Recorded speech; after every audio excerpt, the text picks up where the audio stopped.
Welcome, everyone. Wait a couple more minutes. Yep, John's with us today. I'm so glad.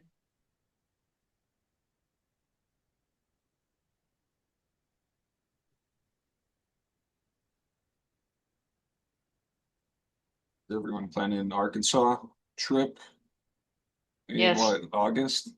Yeah. Nice. Yeah, I'll be there. I'm part of the committee, so I'll be there. Very cool. Are you gonna be there? Planning on it, yeah. I like how it's a Good. little earlier this year. Yeah. And it's not as long. Yeah, I cut like the last day. Yeah, it's 3 days. So that's kind of nice. It All right. shortens my time. We're gonna see my husband's cousins that live down there. He's been trying to get down there to see him, so it'll work out. It's like I have to go down early so I can see him either the day before or the day after. I always Because like my trying to library will only pay for me to get down there and me to get back. So I always like adding part of a trip on since you're already there. yes, yeah, we do too. My boss always says you have to be there anyway. Exactly, right? Yeah, I believe it's August 16th through 18th. To dig into it still. Haven't looked in Well, at the town. Is yeah, it like direct flights into there, or do you have to? there are. Yeah. Cool. Well, no, there aren't. I'm sorry. Not from here. Not from Spokane. There isn't. There may be from other places, but we have to stop. Depending on which airline we go, we either do two stops or one. Okay. But from some other places, there may be a direct flight. Just kind of, I think, depends on where you're coming from. Cool, cool. What's Yeah. going on? What's going on, everyone? Welcome.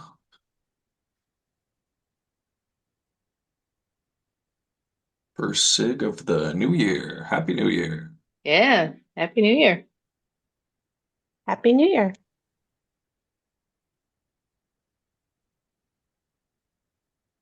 On what, April is when we're getting 2511. Is anyone on that yet? Or Not yet.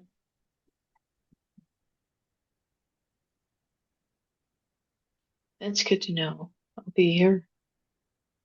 I always like to be here for upgrades. never know what's gonna happen. Exactly. Last time I went on vacation when we got an upgrade wasn't good when I got back.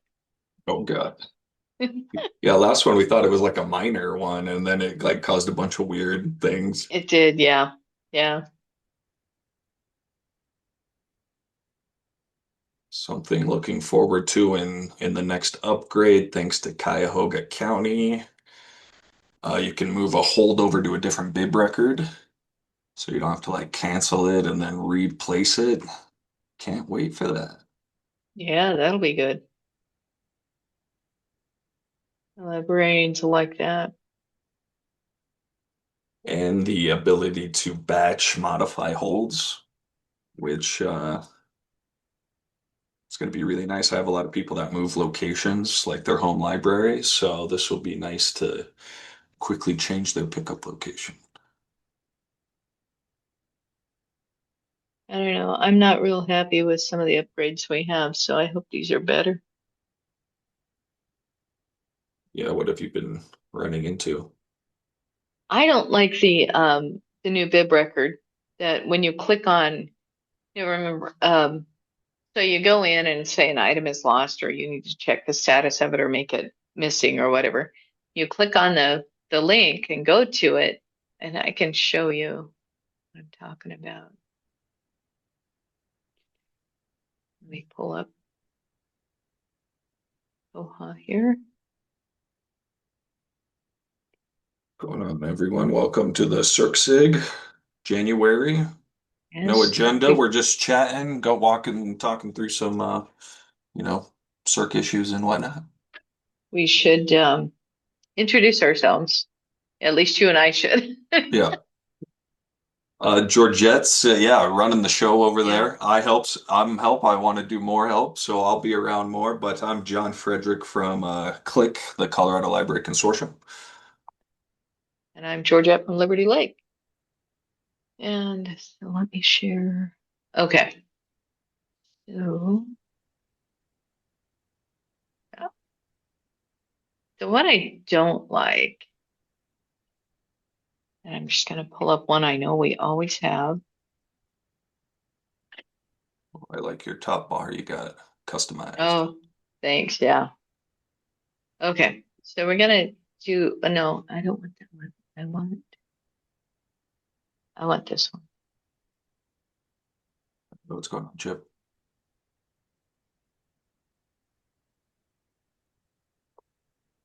So now I'm going to check and I'm going to move my theme here. Oops. My side pane is in the way here. I can minimize you. Oops. I minimized the wrong thing.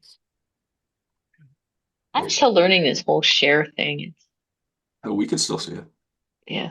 Okay. There we go. So if I click over here and I bring up this record, first of all, I've got the patron's name here when it's checked out. This one's long overdue, obviously. But if I go to highlight this, everything goes away. So you lose that. So and I don't like that it's got paid for. That's confusing because it's not always paid for. But I don't like that it's got the patron name here. And I don't like that the information reduces down. Yeah, that is weird, the copying thing. Yeah. Yeah. And I copy it periodically because I need to paste it in and, check it in, or I need to look at a different record, or, I need to look at it for something. So, I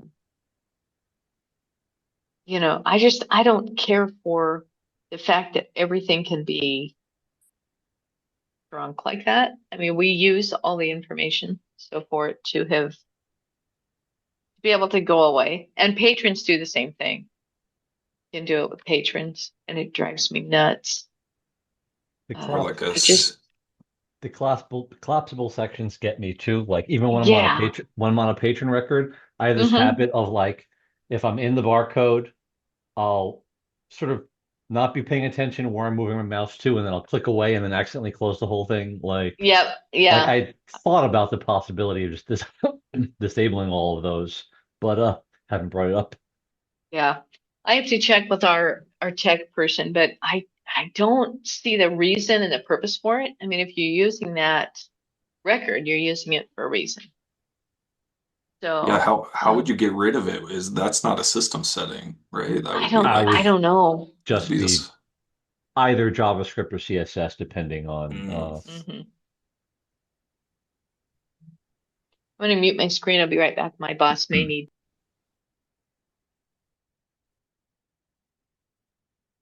I have the same issue with the barcodes under the items tab on the left-hand side. You can't highlight those as No, well you because can't. it's a Yeah. link.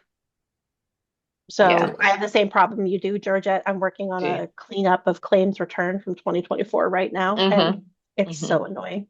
It is. For cleaning up the database, it is terrible. And I don't know the purpose for it, but I sure don't like this new upgrade. I mean, it's handy if you have like a list of 47 copies and you need to flip between them. But other than that, but I agree with you. I think it should be toggleable, Yeah, or, that'd be nice. or even just copy the barcode right underneath it. Right. Yeah. So I can have something like a physical field so I could copy it. Exactly.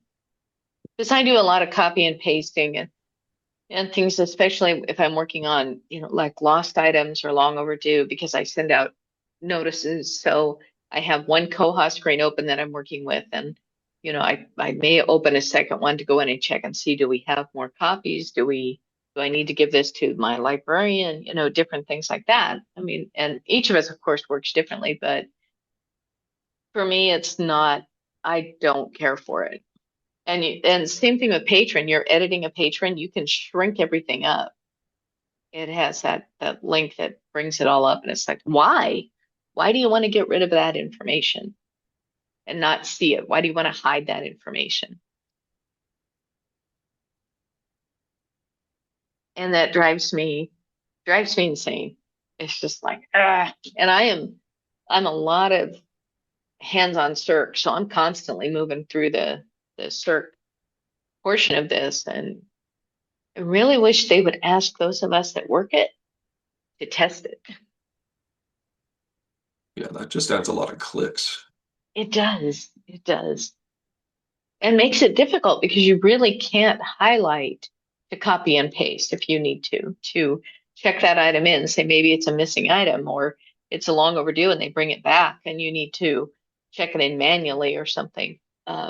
We check them in and then we put them in damage reviews. So, we've got a couple of different reasons that we might want to check them in, and I just do a copy and paste to check them in.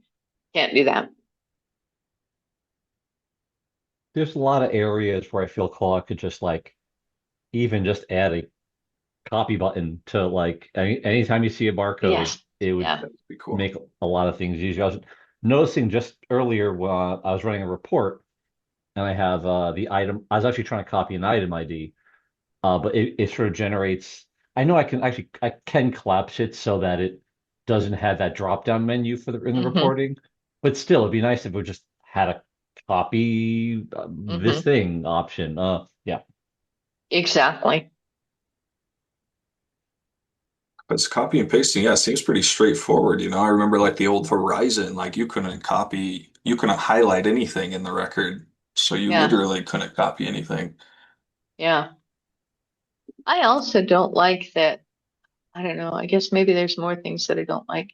I don't like that when you click on it, if you put a patron in, you are hand typing or whatever, it defaults to the details page. I can't check out from the details page.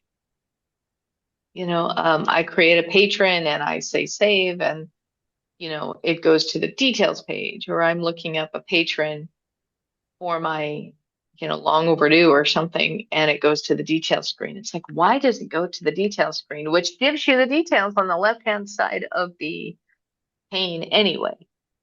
So like So, change the landing for the yeah. patron Yeah, the page. landing needs, yeah. Or That would checkout page too. It needs to go to checkout. If you're checking out, it should go to checkout. You don't need to default to the details page. I kind of wish it would let us pick which page Yeah. you want to start on, because some Mhm. people want details and some people want Exactly. checkout. Exactly. So yeah, I wish it would a little more customizable to what we need. or like by the user or something, Yeah. if the user Yeah. could customize their own setup. Yeah. One weird one we've been running into, does anyone use the hold priority system? We So do. so yeah, what some people have noticed, it's hard to lock down because the holds are always moving, but sometimes the item isn't going to the person at the owning library first. Like instead, it should default to whoever owns the item, even if they're further down on the holds list. Right. Right. But sometimes it's not consistent, but sometimes it's just going to the next person that requested it. So Oh, like interesting. being sent back out. Has anyone I heard? actually I've noticed that recently. We haven't gotten a lot of complaints about it, but one of our new counties that joined was asking about a specific scenario, and I was sort of testing it back and forth. And yeah, it was peculiar. Like sometimes it would obey the patron priority, other times it would.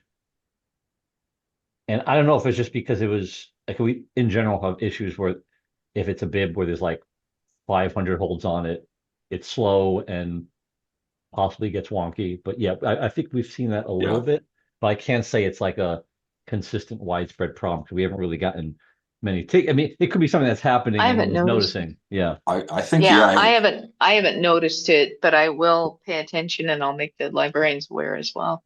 I think it like if it's happening, it's like, happening under the radar. Like it's just not obvious, If you're a Right. Right. staff member, you just send it where it tells you to. Mm-hmm.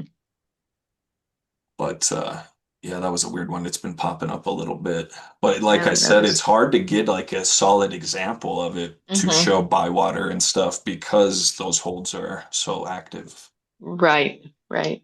I know it's always hard to get a screenshot. Bywater says send us a screenshot, or we'll get someone else to say send me a screenshot. It's, can't. I had to move on, or I Yeah, had to, you no know, time. you, yeah. There's no time. I can't do a screenshot of it. And if I Yeah, do, I'm out at the public computer. I don't have my laptop. I have it out there, but I'm not checking out on my laptop. Checking out on the main checkout computer. So it is hard to get examples. next time we get one, the plan is to Slack somebody Hmm. at Bywater Yeah. right away and see. Good. Good. But Yeah.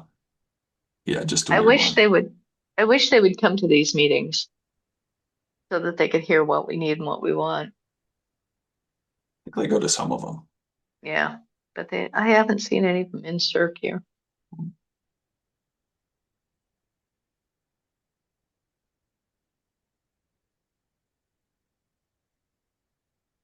I don't know, it's been a while since I've been this kind of discouraged with koha. Oh, Yeah. oh, Jason had something about the collapsing. Oh, thanks. Jason made a bug for it. Kind of hard to copy and paste barcodes. Thanks, Jason. Very nice.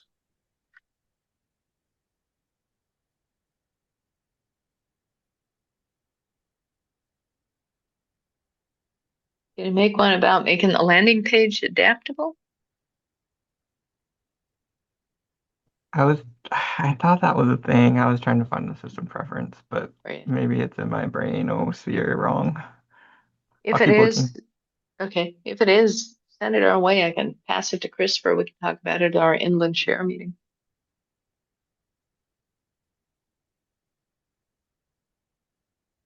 Does anybody else have anything else? Yeah, how's CERC going for everyone? Smooth? Fairly smoothly. Is anybody trying? We're testing it out so far and finding it on and off. Claims return. Anybody using claims return? I am. Sometimes, yeah. Are you finding it's working okay? Sometimes. Yeah, it's a sometimes. Yeah. I I had just, one that's somehow charged a fine. oh no. Yeah. Yeah, Yeah. I just filed a ticket with Bywater this morning because I have a batch we have the system preference set to when it's checked out by someone else Hmm. to resolve it automatically with Uh-huh. one preference setting. And then we also have another one, a different preference setting that's for check-in. So if it gets just Hmm. returned in the book drop, this is automatically resolved, which is great. That's a great function that they've added. But Right. for some reason, I have a batch of them that have not been resolved and they've all been checked out by someone else. So I sent a Ah, bunch of okay. examples in there. Right. Um, the one thing I need from claims return that I don't have is a way to put it back on someone's account. Yes. Like, Yep. because we have it set so if you place a claims returned and it's lost, we forgive the lost fee and then it moves from checkouts to the claims return tab. So it's no longer showing on their account because otherwise patrons would call and call and call. Right. But the problem is after searching for it, we only write off so many of them a year. Hmm. And it's like the remainder of them we need to bill them for. And we send them Yeah. a letter Yeah. saying, we've searched all the branches of search. We can't find this item. We've forgiven the maximum amount for this year. You're responsible for the other X amount. So right now I'm having to check them back in and then check them back out, which generates a checkout notice, Right. which I can't disable. So Yeah. I need some Yeah. sort of way to like revert it back to their account. I also have that problem Yeah. with damaged books. Hmm. Kind of Hmm. curious to know how everyone here handles like my dog ate it or it got caught in the bonfire or something like that. Yeah. Because I we have want people who return these books damaged, we bill them for it, to. and then they say, well, I returned it. So they place a claims returned on it. So it's this vicious Hmm. cycle of damaged but lost to the system because it's been physically harmed in some way. Yeah, we can talk about damages, but I want to go back to claims return for just a second. Let me find, there Well, we great go. timing, Georgette, because I'm working on a cleanup report right now. Hey, there you go. Perfect. So you'll see that this is I have a test circulation card. I'm a bad person. And see, it automatically defaulted to my details screen, which doesn't help me because I can't see the claims return. The one thing I would like it to do, and it doesn't always, is clear this. I've resolved several claims returns, and you'll see I've resolved several, which this needs to also be more accessible. I don't like that it's a drop down. I know that's an open bug.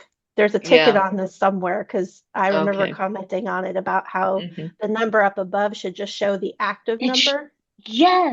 Yes, and it doesn't. You can see that you can see that I've resolved these, and I've had different people resolve them to see because they have different permissions, and still it does not change this up here. And I have to talk to the staff about it at my staff meeting next week, and it's a problem because it doesn't work properly.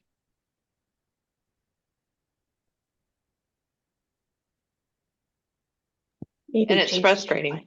So, Georgette, we were also experiencing the same thing where frontline staff were getting confused about how many claims were actually authorized. So we removed the limit in the system preferences so that it doesn't give us that attention banner. And then staff just look at the current and active claims within the claims tab header. And we have those color-coded so that at a glance, it's really easy to tell which ones are resolved and which ones are unresolved. But that's helped us at our library. Good to know. I'll have to talk to Christopher about that one, and I'll talk to my boss as well. But thank you for that.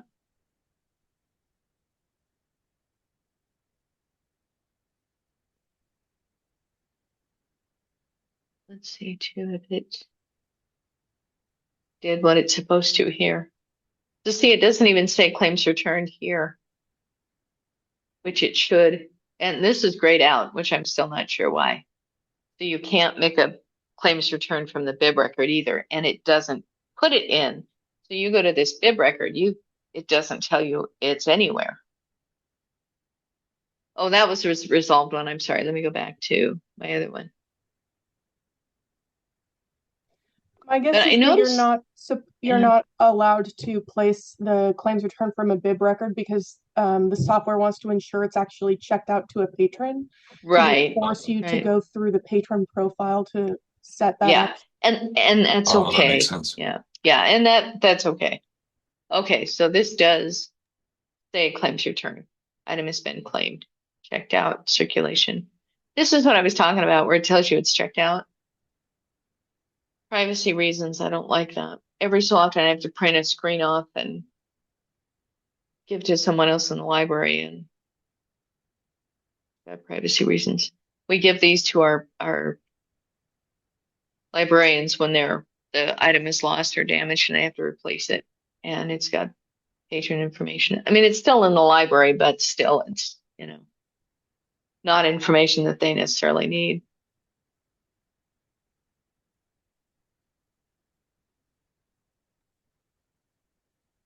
Okay, and then you'd mentioned damages. How do you handle damaged, or is it just damaged with claims return? No, just damaged items in general, like lost and damaged, or lost to the system and damaged. Like, you need to bill them for it.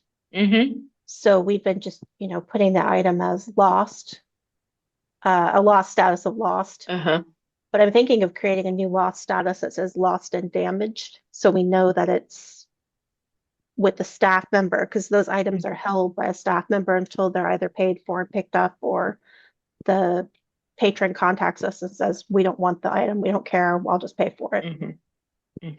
We just use the damaged. We have a damaged right here. we check it in, we put it in the damaged, and then we find the price of the item and we go put the price on the on their card. And so we create a damage, we create a an invoice, I think they call it, or manual invoice. We create a manual invoice for them. So it says damaged, it says the amount, and it says the title and barcode. And that's how we just put it in the damaged. I don't leave it lost and damaged because we handle lost a little differently than we handle damaged. Damaged is it's gone, the dog ate it, it's not coming back.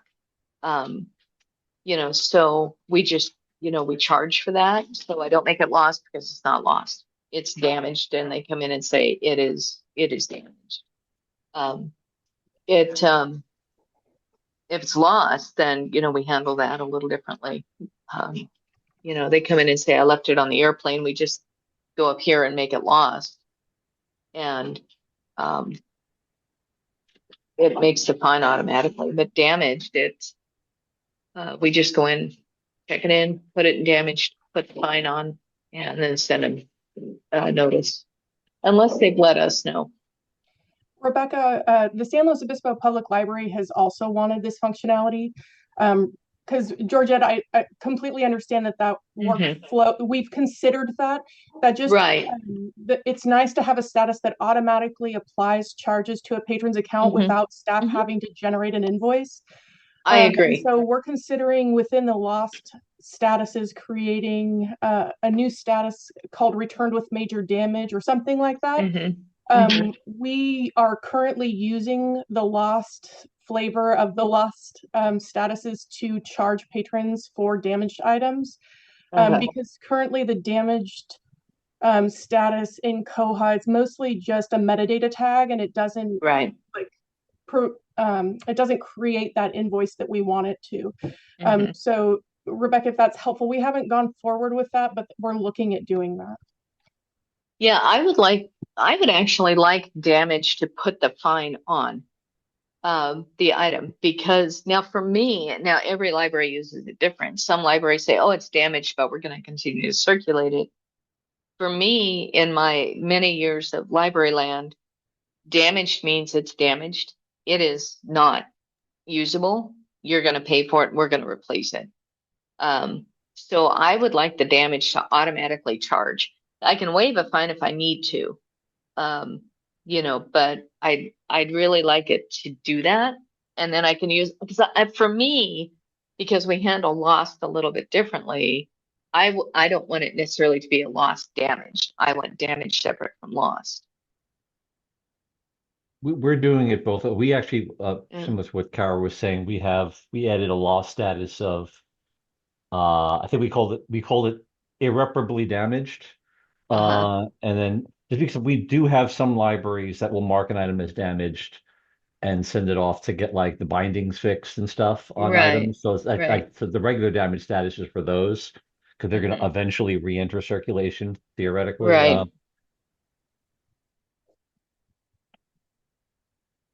Thank you. I like that idea. Very helpful. Yeah. I like irreparably damaged very much. I do too. Yeah, see, we use damage review for ones that, I have to assess and that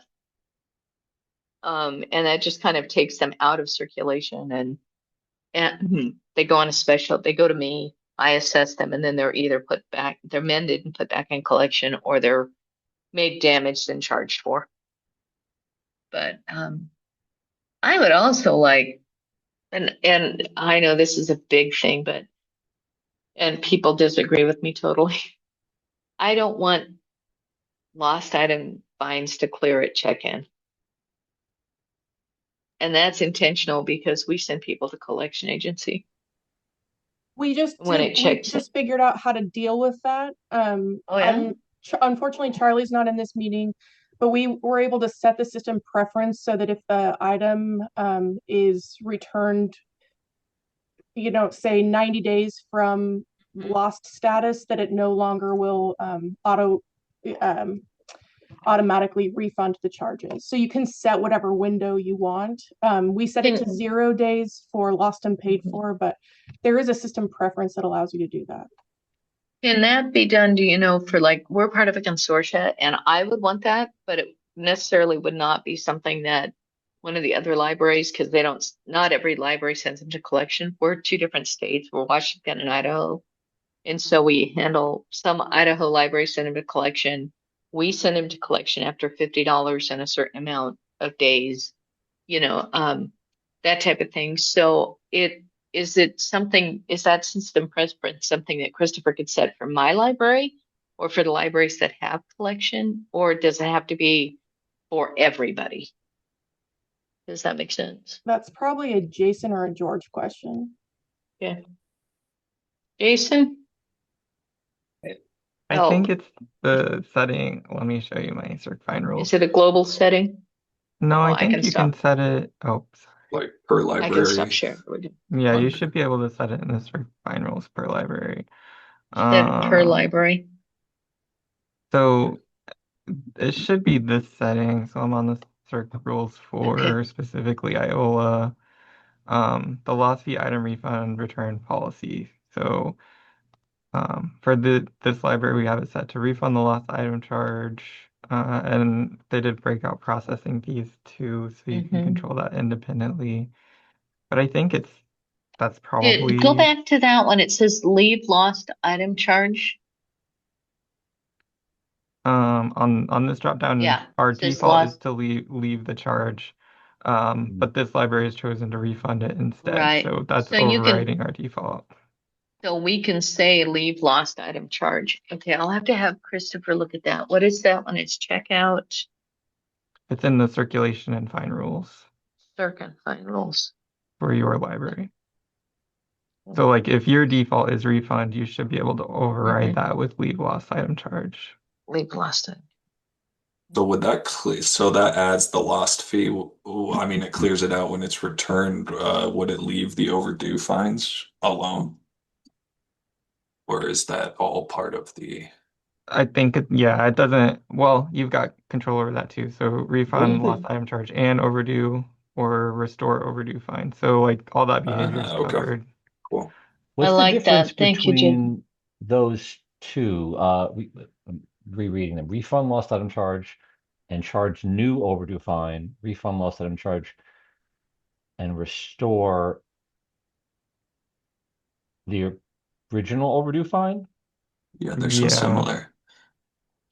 I have to test it to.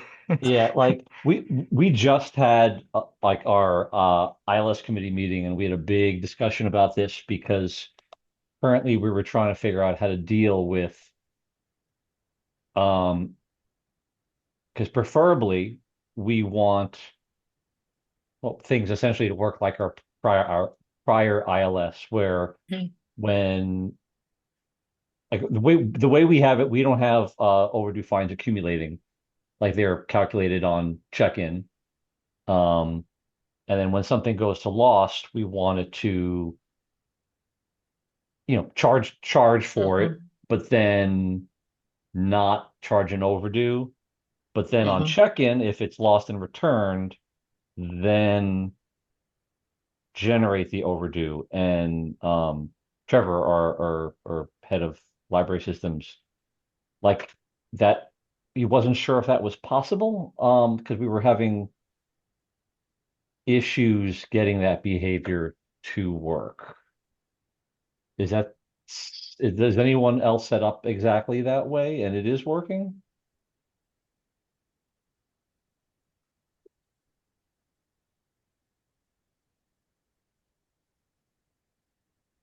That sounds like the setup we were going for, but I'm not sure if it's acting as intended. Because the debate was essentially we were possibly deciding between we noticed, like, overdues weren't being charged. And it's only kind of recently come to our attention. And so we were thinking we might just boil it down to what decision did they make? It was a pick between, do we want to just generate the overdue fee once the item goes to lost and have it just be there, and if a patron wants to pay it, if the library doesn't charge the overdue in addition to the loss, like staff will just have to waive the overdue fee? Or do we want it to continue as it currently is and in instruct staff members to manually place the overdue fee on lost and returned, which is like a little complicated. We have, fine free library. It's the owning library whose policies should go towards that. So that's like a lot of figuring out. So we were kind of deciding between those two things. But if we didn't have to decide between those two things, that would be great. We were wondering if that needed to be like an enhancement request or if it can already actually do that.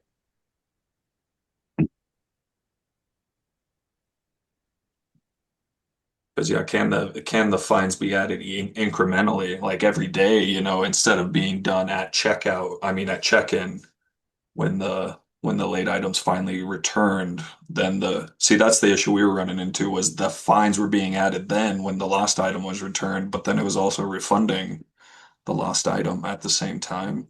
So people were having to like put in manual fees for people for those overdue fines instead. We don't charge overdue, so we don't have that problem. But mine is when it goes lost, and after 70 days, when it hasn't been returned, if it's over $50, then it goes to collection. And then if the item is returned and checked in, the fine waives. Now things don't match. When I get a check from the collection agency for that patron, the fine is gone, and I have to manually put the fine back. And then auditors, because we are audited yearly, say, why did you have to manipulate this? Did you make it match this? Or what was this? Why does the system waive the fine? And there's all these questions that auditors ask. And, they don't like it when you have to manually add in, a charge.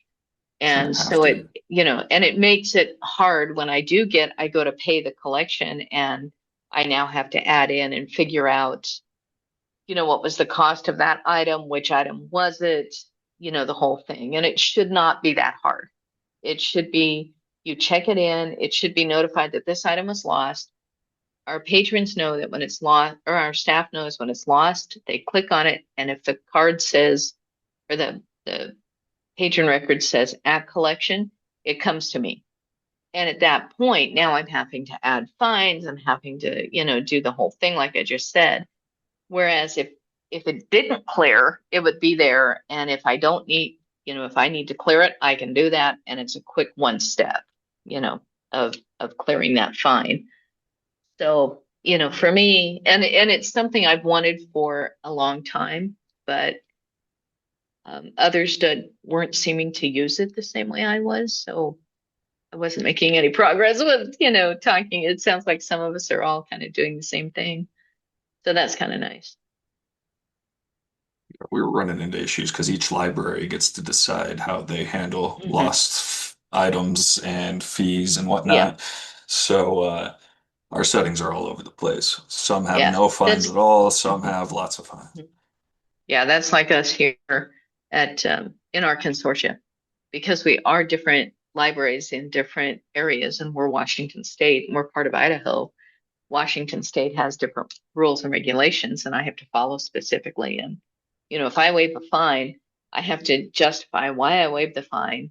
I have to have two initials on the fine to verify that I wasn't just gifting someone, this waive of this fine. So, we have some pretty stringent rules, and that's one of the reasons that this would help. If it didn't take that fine away, then I don't have to manipulate things, and they don't question a lot of things. And I know not every library works that way, but Koha should be able to, do what we need it to do for each type of library that, that needs it and uses it, because not all of us run the same. It seems pretty straightforward though, Yeah. Yeah. It's kind of like, when a library, I'll comment on, I don't like that collapsing. Well, some library paid for that. Okay, that library should have that. We shouldn't necessarily have that, and I understand it's open source, and I understand how it all works, but it should still be that, libraries should be able to say, we don't want it to work this way. we should not have to be forced to have it work this way, because for our work through, it doesn't work that way. It doesn't flow that well.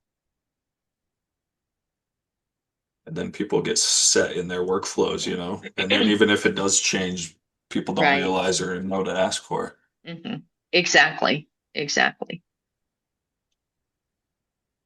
I'm making notes of all these bugs so that I can talk to the people I need to talk to here. I'm looking at and the see, that's part of section. my problem. I'm in a consortia, so because Koha is set to be, kind of all or nothing, it's like my consortia, it's like if one of us does it, we all have to do it. Yeah. I interrupted somebody, I'm sorry. Oh, that's okay. I was just saying, I was looking at the section the link Jason linked to. I'm looking over the settings. Think the problem we were running into, I mentioned we were discussing at our ILS committee meeting today, was that maybe I'm reading this wrong, but like there's only one option for refund lost item charge only if unpaid.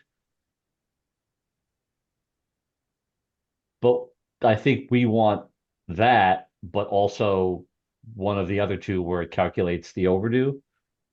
Maybe that's the problem we were running into. Unless I'm just misunderstanding what these Only if all. unpaid. What does that mean? So essentially, remove the charge as long as it hasn't been paid already, right? Because we don't want to deal like once it's paid, you own it. If you return it to okay. us, like Make it, yeah, I okay, see what I you're gotcha. saying. So Yeah. it's, yeah. But if that can't be coupled with one of the charge new overdue or restore overdue, like I think essentially, yeah, like we still want to. Hold on, let me think about that now. So yeah, if they haven't paid for it, they still need to pay the overdue. But if we pick one of the other settings, then it would refund it if it was paid. So that might be where we're hitting the wall with what we're trying to do, possibly.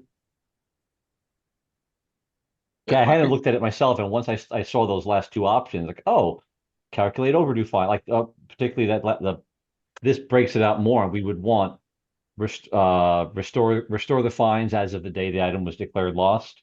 We'd want to use that. We possibly can't because of the only if unpaid part for the other one. I'm thinking maybe. I don't know. Yeah, it'd be worth testing, like switching Yeah, over to it for a day or something and see. we'll maybe test that out on our test server. Wait, And that's if good, yeah.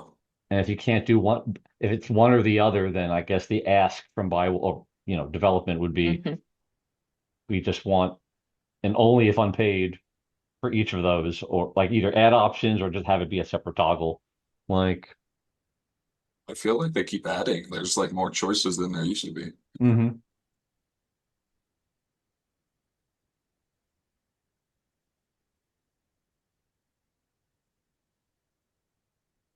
It's just confusing, that wording. It's like, what is it? What is it doing?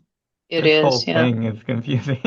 Yeah. I also think it only works if you are using that system preference I posted earlier, the win loss charge replacement fee, because that ties the things up in the back end so that it understands that that's the thing that needs refunded.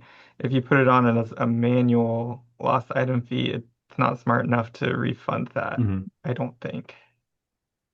So that could be part of what you're running into as well, Georgette, because it sounds like your process is to manually assess the fees. Yes, yeah. For my damage, my lost, I need it to, the fines are fine. I just don't want it to waive that. So yeah. I don't want it to waive the fine when it's lost and returned. And now that I know there's a setting, and if we can set that for each branch, there might be a happy dance happening. If I can convince the others to do what I need it to do, then there will seriously be a happy dance. I haven't done a happy dance in co-op for a long time. It's about time. I know. I need my happy dance. And too much sadness. I need a happy dance.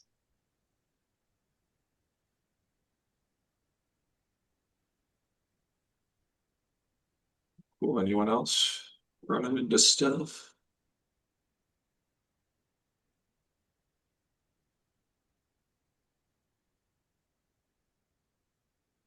That was pretty much I had. This kind of turned into a complaining session.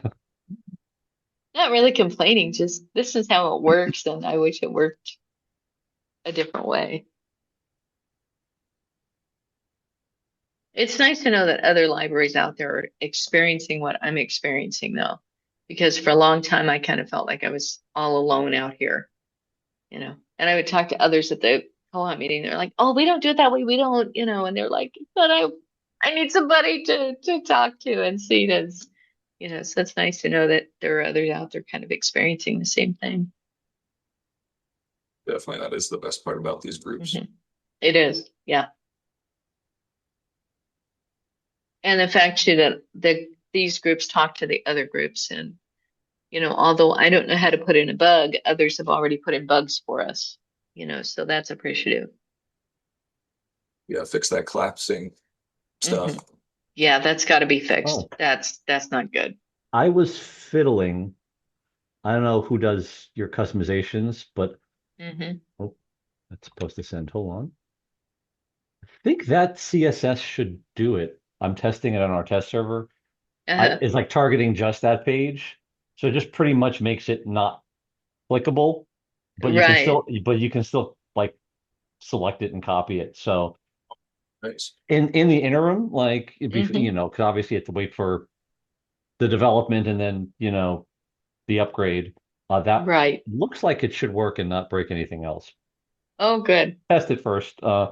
But it seems simple enough. Very cool. Would that break during an upgrade, or would that just keep working in the background? If it's in your CSS and your system preferences, it should, Oh, nice. It would retain. And that's targeting very specifically only that one page. And you could expand that to like add it to the patron page if you want. It would be, I think it's the same mechanism that would allow other things not to collapse if you were to expand it to other page div IDs. Yeah, I don't see the need for collapsing.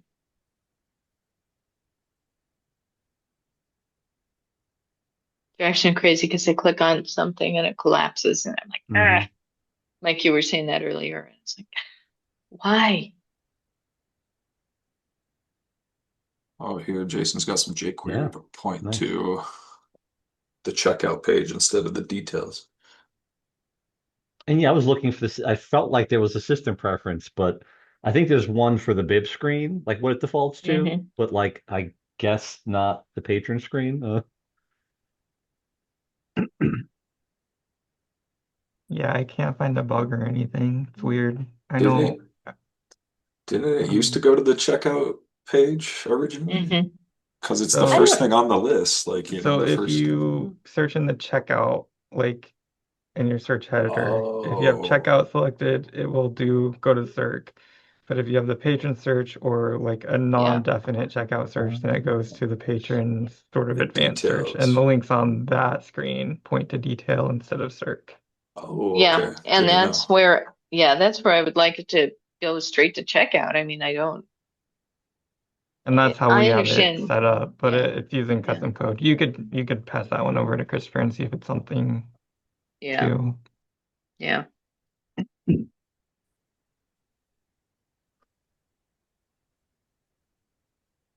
Yeah, he might be able to fix that for us. I have to find out how the other libraries in the system like it, if they are in the consortia. If they want it to land there, then I probably may not have a choice. It may just have to land there.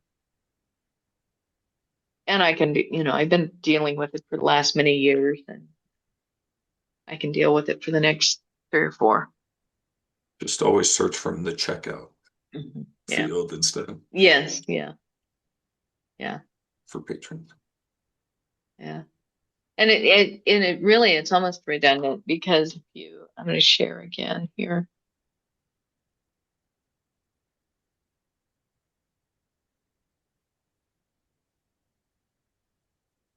Oops, shared my email. So if I go to, We still see your email. Oh, do you? Yep. Mm-hmm. Oh, okay. Well, let me unshare that. Stop share and go back to my sharing my. There it is. All right. So everything is over here. That is also in the details screen. Honestly, I think. I mean, it's Most of if it, you look, yeah, most of it's there. And if you go to details, I mean, really, it's all there. The only thing that I've noticed is it tells me who created the card right here, and it tells me if there's a guarantor and who that person is, or I mean guarantee, or guarantor. But everything else is to the left. So why almost do I need a details page if it's already here? or to ever default to it. Yeah. Yeah. There's my email, there's my email. There's my address, there's my address. There's my phone number, there's my phone number. So why I don't quite understand why we have this details page and why we need it. If, I mean, if you need something like message preferencing, which you really can't change from here anyway, maybe that's the only thing on the page. I don't know, but it just seems to me that it's redundant material, information. I think the only real useful thing we get out of this is the little, and you don't have them. It doesn't look like there's edit buttons on those different sections, so you can like narrow to just editing a subsection of the patron form, which is sometimes faster than scrolling the whole patron form. It is. That's nice to know. I'll talk to Christopher about that. The only useful that we use is if there's a guarantor. If you're working with a child's card and you need to go back into mom's card, or you've got mom and she says, oh, my kids' cards need updated, or my kids' cards need, they have books that need renewed. You can click here and go straight there. And that's really nice. But why couldn't you put that over here? Or take all this stuff away, put it in here, and make it all editable. It just seems to me like it's a crazy page to land on when you can't do anything from this page. Because now you're on this page, now you have to jump back up here to get here. So I don't know. I may just be being picky. I've been working in libraries a long time, and there's a lot of little UI things that, I mean, we've been live on Koha since March that are like kind of surprised they haven't tweaked this and tweaked this yet. There are a lot of just usability and screen optimization things. I mean, I know there was a decently large overhaul not too long before we went live, I think. I don't know how long the interface. Yeah. There's still a lot of it's way better, but definitely could use it's definitely better, and we've been doing some tweaking with our CSS and stuff, but we haven't wanted to make like giant changes that are we're gonna need to maintain versus actually asking for development and so forth. Yeah. And and it's really crazy. You have add a message here, add a message here. I mean, they're on the same page. Why is that necessary? I'd also like the ability, and maybe I have it here. No, I'd like the ability to add more than one guarantor or guarantee. Sometimes I have parents with, multiple children, and I have to, go back the parents card and I have to add each child. It would be nice to be able to add multiple and just click on, I don't know. Again, I'm old and cranky. We were working on some sort of development. I don't know if it directly is with the guarantee guarantor or supplemental, but I don't remember. Do we have a need for like just linking cards together? Like less so like parent child or whatever, and more so, hey, this Right. person has two cards because they live in this town, but they're a property owner in the other town, so they technically qualify for two cards, but we want to associate them in a certain way. I think we have some sort of development request out on that, but I don't remember what the status is on that. It might be just like a separate feature where you associate rather than establish a hierarchy, Yeah. Well, I like the guarantee because, if a child has a fine, you have a parent name, or, they have overdues, you have a parent name, that type of thing. But I wish it was just a little bit more user friendly. And the renew function, when you renew, just is one screen that says, yep, this is renewed to this person. Now you have to click on the button to get back to their page to print out their slip that tells them when their new due date is. So, I got things that I wish worked a little bit easier, but, so be it. It is what it is. I will say that we've been on Koha since 2012, and I used to be really unhappy with a lot of the updates. They broke things. They didn't make things work. It wasn't user friendly. They've made it a lot more user friendly. I just wish it would be a little bit more user friendly. I'm not constantly going, oh, this system drives me crazy. It's like, kind of wish it would do this or that. So it's gotten better. I will say it has definitely since 2012 gotten better. But I still wish there were certain things it would do that, We're working with a few other organizations on some like pretty large enhancements for like next year. Like the big thing we've run into is just we're so large and we have something like that. It's been breaking the system a little bit. Oh yeah. Like when someone has 100 checkouts or we've had performance issues. So a lot of like there's like three separate but related developments that we're partially funding and other people are funding that we're so like for a checkout, rather than you scan it check and then it has to reload the whole page, it's going to be, they call it view based, but essentially it's Ajax, or like in other words, it uses the API to do the checkout and update a section of the page rather than having to reload the whole page, reload the whole list of checkouts. That should make things faster. Oh, that's good. Another thing we've been running into is like a similar scenario on like on a bib record on the holds tab. Like when there's like 600 holds on it, sometimes you're waiting there for like a minute or two for yeah. And some of our libraries will sometimes just get a 500 error. So there's a lot of area, essentially, there's a lot of areas where it should probably be using the API more to just pull in. Like it already does that to a degree on like the checkouts and hold screen. Like when you click, it's loading that dynamically rather than with the whole page load. But there's a lot more areas where that needs to be optimized because it's slow when you're a large organization and you have so many holds on something, etc. To optimize performance. Yeah, we're not having too many problems. We're having massive slowness with our check-in, but we're thinking it's a cord on our computer that isn't connecting with our scanner fast enough.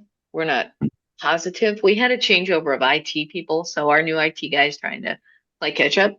And so the old IT guy said he thought it was a cord issue. We're not sure if it's a check-in issue or not. We've been having problems since he put a brand new computer in, so we're not sure it's a computer. We So, also were experiencing that. We were experiencing it for about a year, and Bywater kept telling us that it was our system. Now, this is over my head, but basically, our IT guy was able to document all of the troubleshooting he's been doing, and Bywater then admitted that it is an issue on their side. Oh, it is.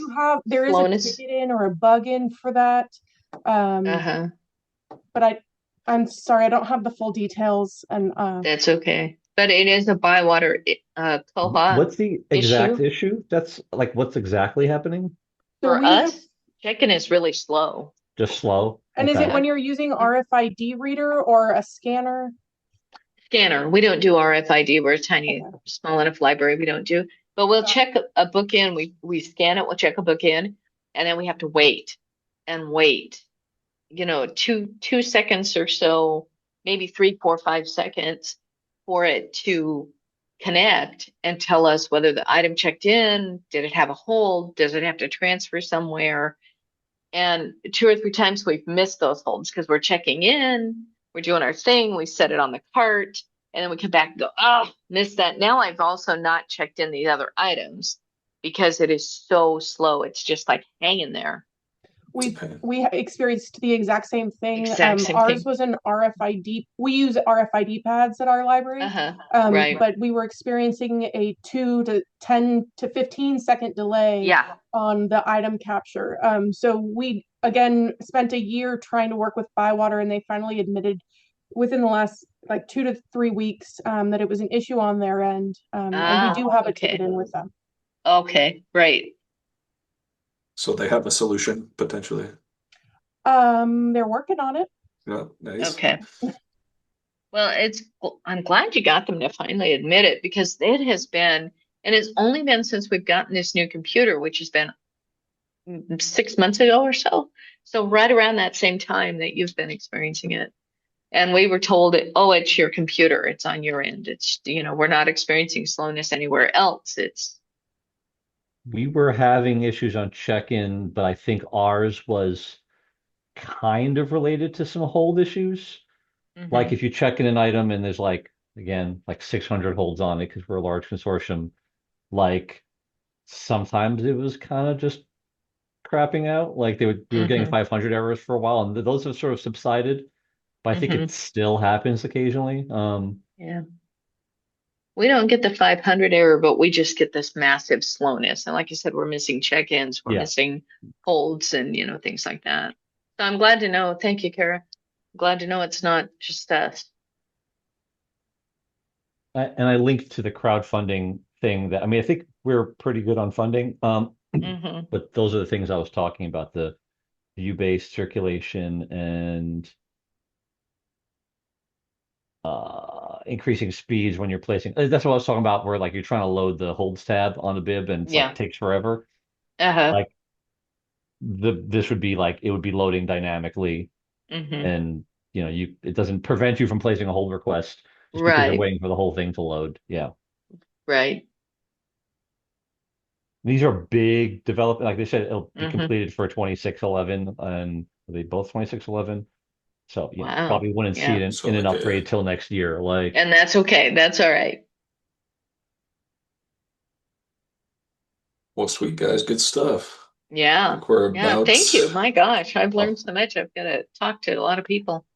About out of time. Next meeting is February 25th. 25th, yes. So, and John will send out the reminder to everybody. Yep. And we both should be here. So stay tuned. And thanks for coming, everyone. And we will see you next month. See you then. Bye. Thanks, everybody. All right. Thank you. See ya. Bye.